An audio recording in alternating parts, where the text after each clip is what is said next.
Donald Trump saying if he loses this election, it will be a surprise whether he accepts the outcome. And Hillary Clinton saying he is a sore loser. Good evening.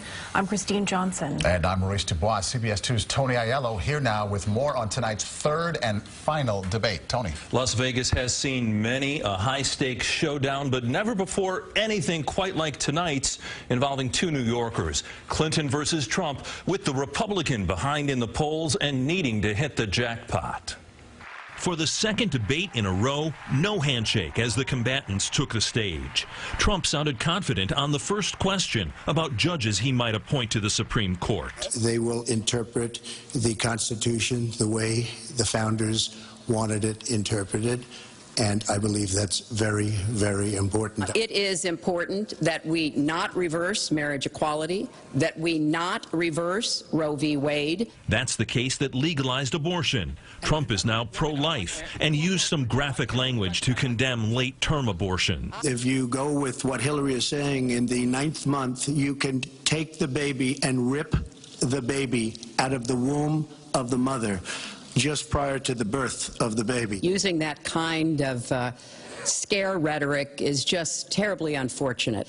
I do not think the United States government should be stepping in and making those most personal of decisions. On immigration, Trump accused Clinton of supporting amnesty and talked again about building that wall on the border with Mexico. I want to build the wall. We need the wall. The Border Patrol, ICE, they all want the wall.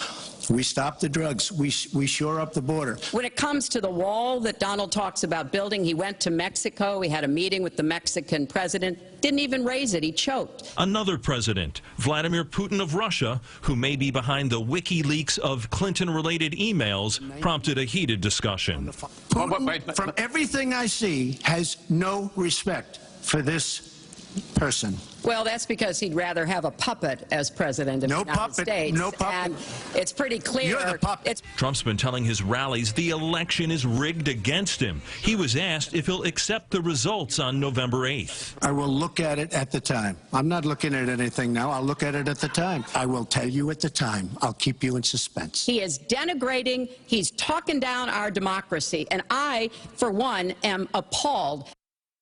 Trump's evasive answer about accepting the outcome showed his continued willingness to buck his own party.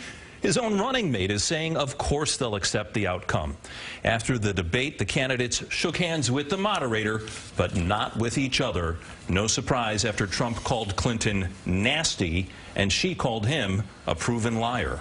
And tomorrow night, they meet at the Al Smith dinner here in New York. Here in New York with Cardinal Dolan. On the same stage, you bet.